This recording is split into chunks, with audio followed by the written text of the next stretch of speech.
ఇవాళ ఇంకో కొత్త కాన్సెప్ట్, ఇది కూడా ఇంటర్వ్యూస్లో బాగానే అడుగుతారు. సో కాన్సెప్ట్ ఏంటంటే టు డూ లిస్ట్ క్రియేట్ చేయటం రియాక్ట్లో. ఒక ఇన్పుట్ బాక్స్ ఉంటుంది, యాడ్ బటన్ ఉంటుంది. ఎప్పుడైతే మనం ఇన్పుట్ బాక్స్లో ఒక డేటా ఇచ్చి యాడ్ అని క్లిక్ చేస్తామో అది ఇక్కడ వచ్చేసేయాలి along with the delete button. So delete చేస్తే డిలీట్ అవ్వాలి. అండ్ ఇది ఒకటే కాదు, ఇట్ షుడ్ యాక్సెప్ట్ మల్టిపుల్, అంటే test1, test2, సారీ యా. ఇప్పుడు నేను ఇందులో నుంచి ఏదైనా మల్టిపుల్గా డిలీట్ చేసుకోవచ్చు, చూడండి ఇలాగా. సో దీని కోడింగ్ ఇంప్లిమెంటేషన్ అనేది చూద్దాం. సో ఇది నా పాత కోడ్, నేను మొత్తం డిలీట్ చేసేస్తాను. తర్వాత మీకు లైన్ బై లైన్ ఎక్స్ప్లెయిన్ చేస్తా. ఇది కూడా అవసరం ఉండదు. డన్.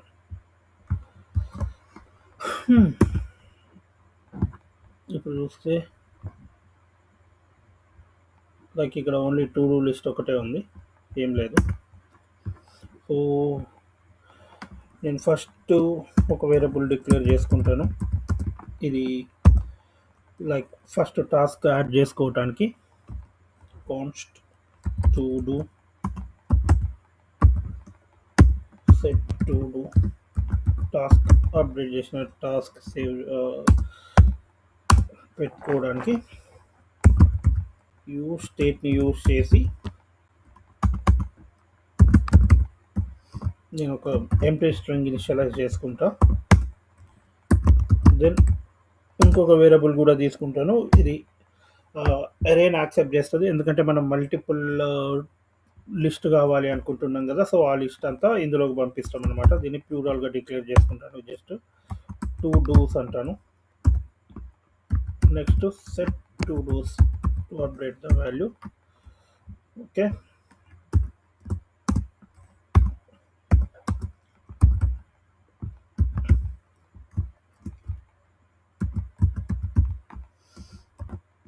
స్టేట్ ఇది ఏరే తోటి ఇనిషియలైజ్ చేస్తాను. ఇప్పుడు మనం ఇందాక చూసినట్టు ఫస్ట్ మనకు కావాల్సింది ఏంది, ఒక ఇన్పుట్ బాక్స్. నేను దీన్ని డివ్లో అయితే డిక్లేర్ చేస్తాను. సో ఇన్పుట్ ట్యాగ్ తీసుకున్నాను. సో నేను ఇక్కడ కొన్ని మల్టిపుల్ ప్రాపర్టీస్ రాయాలి ఇన్పుట్ ట్యాగ్స్లో. అందులో ఫస్ట్ అండ్ మ్యాండేటరీ టైప్ అనేది మ్యాండేటరీ, టెక్స్ట్ టైప్ వచ్చేసి text, place holder. Next place holder ఇది మ్యాండేటరీ కాదు, బట్ పెడితే కొంచెం లుక్ బాగుంటుంది అంతే. సో ప్లేస్ హోల్డర్ అనేది యాడ్ టాస్క్ అని పెడతాను. తర్వాత వాల్యూ మనం ఏదైతే అందులో ఎంటర్ చేస్తున్నామో అది మళ్ళీ మనకు కనిపించాలి కదా డేటా బైండింగ్ ద్వారా. సో ఈ టు డూలోకి ఏదైతే వస్తుందో అది ఇక్కడ చూపిస్తాం అన్నమాట మనం. ఓకే, నెక్స్ట్ ఒక ఈవెంట్ కావాలి. ఎందుకు ఈవెంట్ కావాలి అంటే మనం ఈ సెట్ టు డూలోకి మనం ఏదైతే ఎంటర్ చేస్తామో ఆ డేటాని పంపించాలి కదా. సో అందుకు ఇంతకుముందు కూడా చెప్పాను, మనం ఏదైనా డేటా చేంజ్ చేయడానికి ఆన్ చేంజ్ అనే ఈవెంట్ మాత్రమే వాడాలి. సో ఇది ఒక పారామీటర్ని యాక్సెప్ట్ చేస్తుంది. ఆ పారామీటర్లోంచి మనం టార్గెట్లోంచి వాల్యూని తీసుకొని ఈ సెట్ టు డూ అనే దాంట్లో పెడతాం.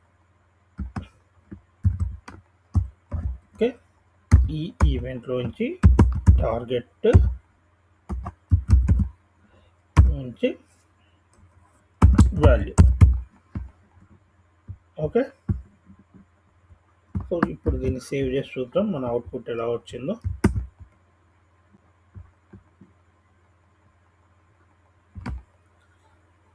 యా, ఇక్కడ క్లిక్ చేసింది మనకు కనిపిస్తుందా? రైట్, కనిపిస్తుంది. దీని పక్కన ఇప్పుడు మనకి యాడ్ అనే ఒక బటన్ కావాలి. సో బటన్ ట్యాగ్ తీసుకుంటున్నాను.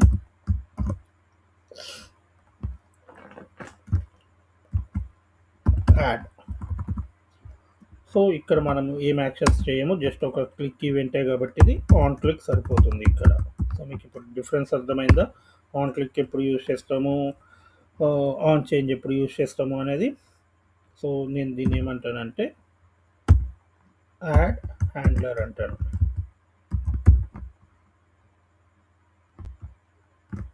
సో ఇక్కడ నేను ఒక ఫంక్షన్ ఎక్స్ప్రెషన్ అయితే డిక్లేర్ చేస్తాను. కాన్స్ట్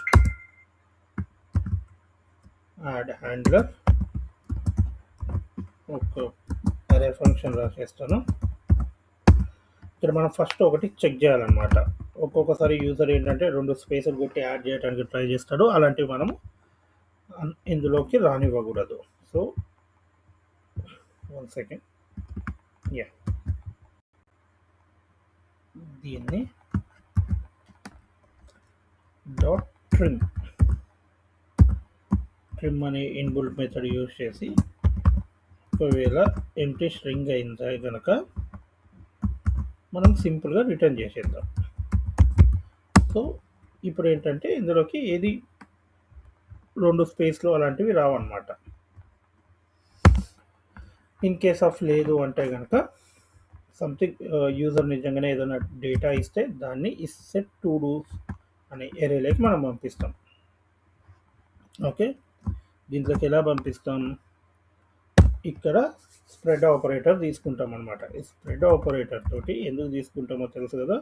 ఆల్రెడీ ఇందులో ఏదైనా ఉంటే కనుక అది అలాగే ఉంచి ఇంకొకటి మళ్ళీ యాడ్ చేయడానికి కొత్తగా వచ్చింది, కొత్తగా ఏమొచ్చిందో అది ఈ టు డూలోకే కదా వస్తుంది. సో దాన్ని యాడ్ చేసుకుంటాం. యాడ్ చేసుకున్న తర్వాత ఏం చేస్తామంటే మళ్ళీ ఈ సెట్ టు డూ దీన్ని ఎంప్టీ స్ట్రింగ్ చేసేస్తాం మనం. ఓకే, యా, ఇప్పుడు ఒకసారి సేవ్ చేసి యూఐ చెక్ చేద్దాం.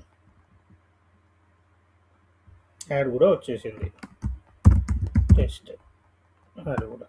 బట్ ఇక్కడ ఎందుకు ఏం చూపించట్లేదు? ఎందుకంటే మనం ఇంకా ఆ ఫంక్షన్స్ రాయలేదు. ఏం రాద్దాము అంటే ఇక్కడ దీని కింద ఇంకొక డివ్ తీసుకొని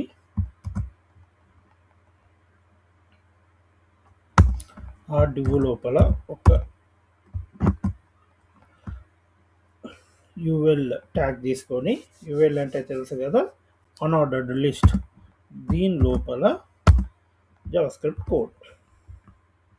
ఎందుకు జావాస్క్రిప్ట్ కోడ్ అంటే ఇటరేట్ చేయడానికి.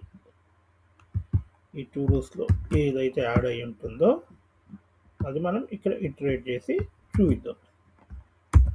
మ్యాప్, ఇక్కడ ఇంతకుముందు మనం చెప్పుకున్నాము ప్రతిదానికి ఒక కీ అనేది మనం పెట్టాలి. సో యూఐ రెండర్ అవ్వడానికి చాలా యూజ్ అవుతుందని. కానీ ఇక్కడ మనం కీస్ అనేవి ఏమీ లేవు, అంటే ఐడీస్ అనేవి ఏమి లేవు. అలాంటి టైంలో ఏం చేస్తామంటే ఐటమ్ అండ్ ఈ మ్యాప్ అనేది ఇంకోటి కూడా యాక్సెప్ట్ చేస్తుంది, ఇండెక్స్. ఓకే, ఇప్పుడు ఇక్కడ ఒక లిస్ట్ ఐటమ్స్ ట్యాగ్ తీసుకొని దానికి మనం కీ ఇచ్చుకుంటాం. ఆ కీ ఏమవుతుంది, ఏదైతే యూనిక్గా ఉంటుందో అదే కీ అవుతుంది కదా. సో ఇక్కడ యూనిక్గా ఉండేది ఏంది, ఇండెక్స్ అనేది యూనిక్గా ఉంటుంది. సో దాన్నే పెడతాం మనం ఇక్కడ. అండ్ ఇక్కడ డైరెక్ట్ ఐటమ్ని మనం ఏదైతే యాడ్ చేసామో అది ప్రింట్ చేస్తాం. ఓకే, యా, ఇప్పుడు ఒకసారి యూఐ చెక్ చేద్దాం. ఇందాక టెస్ట్ అని యాడ్ చేసాం కదా, ఇక్కడ టెస్ట్ వచ్చింది చూసారా. ఇప్పుడు టెస్ట్ 1 అని యాడ్ చేస్తాను, అది దీని కింద వస్తుంది. ఇప్పుడు నాకేంటంటే దీని పక్కనే డిలీట్ చేసే ఆప్షన్ కూడా కావాలి. అందుకని నేను ఇక్కడనే ఏం చేస్తానంటే దీని పక్కకే ఇంకోటి బటన్ రాస్తాను. ఏంటి ఆ బటన్ అంటే డిలీట్ అనే బటన్. యా, దీని నేమ్ డిలీట్ అని పెడతాను.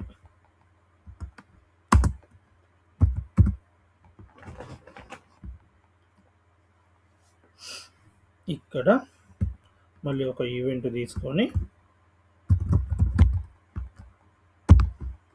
ఆన్ క్లిక్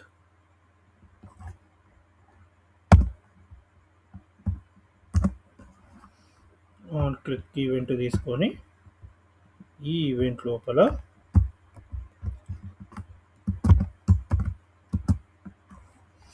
నేను ఏం చేస్తానంటే దీన్ని ఏమేమి పెడతాం, డిలీట్ హ్యాండ్లర్ అని పెట్టి ఈ ఇండెక్స్ నెంబర్ని పాస్ చేస్తాను నేను. ఓకే, సో ఇప్పుడు ఇది డిక్లేర్ చేస్తాను నేను.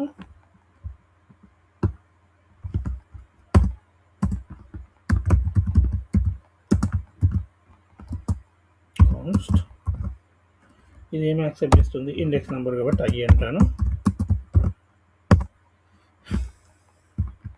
సారీ, ఇక్కడ ఇది పడింది. ఓకే, ఇప్పుడు ఒక వేరియబుల్ తీసుకొని కాన్స్ట్, ఎందుకంటే డిలీట్ అయిన తర్వాత లిస్ట్ అప్డేట్ కావాలి కదా, అప్డేటెడ్ టు డూస్ అనే నేమ్ ఇచ్చి ఇక్కడ ఈ టు డూస్ని ఫిల్టర్ చేసి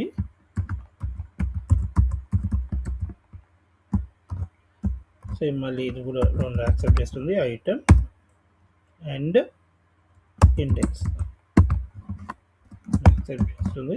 తర్వాత ఇక్కడ ఏంటంటే index not equal to I అయిన వాటిని ఈ అప్డేట్ టు డూస్లో యాడ్ చేస్తుంది, ఈక్వల్ అయిన దాన్ని తీసేస్తుంది. ఈక్వల్ అయింది ఎందుకు తీసేస్తుందా, అది డిలీట్ అవ్వాల్సింది అదే కదా. సో తర్వాత మళ్ళీ ఈ టు డూస్ని నేను అప్డేట్ చేసేస్తాను. దేంతో అప్డేట్ చేస్తాను, ఈ అప్డేటెడ్ టు డూస్ తోటి అప్డేట్ చేసేస్తాను. ఓకే, సేవ్ చేస్తాను. ఇప్పుడు మనకి అక్కడ డిలీట్ ఆప్షన్స్ కూడా వస్తాయి.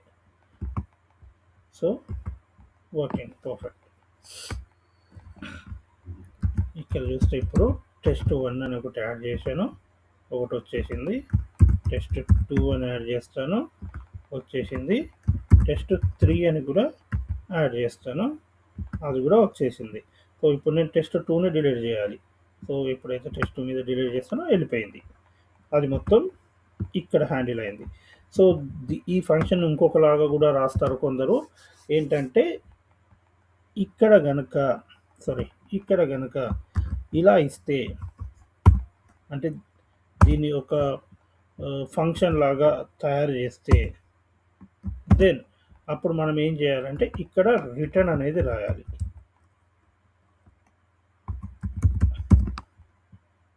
ఇది కూడా కరెక్ట్గానే వర్క్ అవుతుంది. ఇప్పుడు చూడండి, ఇప్పుడు కూడా కరెక్ట్గానే వర్క్ అవుతుంది. test1 test2 ఇలా కూడా రాయొచ్చు, రెండు సేమే. ఇన్ కేస్ ఆఫ్ మీరు ఎప్పుడైతే ఈ కర్లీ బ్రేసెస్ పెట్టారో, ఇన్ కేస్ ఆఫ్ రిటర్న్ అని రాయలేదు అంటే కనుక ఇది కూడా వర్క్ అవుతుంది, బట్ మిస్బిహేవ్ చేస్తుంది. ఎలా అంటే ఇప్పుడు test1 అనేది ఆల్రెడీ ఉంది, test2 అనేది రాస్తాను, కానీ ఎప్పుడైతే నేను డిలీట్ చేస్తానో రెండు వెళ్ళిపోతాయి. ఎందుకు అంటే ఎప్పుడైతే మీరు రిటర్న్ రాయలేదో అది అన్డిఫైన్డ్ లాగా తీసేసుకొని మిగతా వాటన్నిటిని కూడా అన్డిఫైన్డ్ చేసి ఫాల్స్ చేసేస్తుంది. సో ఫాల్స్ చేసినవేవి ఫిల్టర్లో రావు. సో అందుకని ఎప్పుడైతే మీరు ఈ కర్లీ బ్రేసెస్ పెడతారో అప్పుడు ఖచ్చితంగా రిటర్న్ అనేది రాయాలి. ఈ రిటర్న్ రాస్తే then it will work as per the scenario, as per the requirement we can say. చూసి కన్ఫ్యూజ్ అవ్వకండి, కొందరు అలా రాస్తారు, కొందరు ఇలా రాస్తారు, but both are same. But remember this point, ఎప్పుడైతే కర్లీ బ్రేసెస్ పెడతారో దానికి ఎప్పుడు కూడా రిటర్న్ అనేది రాయాలి. ఒకవేళ నేను రిటర్న్ అనేది రాయను అంటే then you can go with this thing. ఇది కూడా కరెక్ట్ సినారియోనే, this nothing wrong in this. ఇలా కూడా యూజ్ చేసుకోవచ్చు, ఇలా చేసినా కూడా డైరెక్ట్లీ వర్క్ అవుద్ది.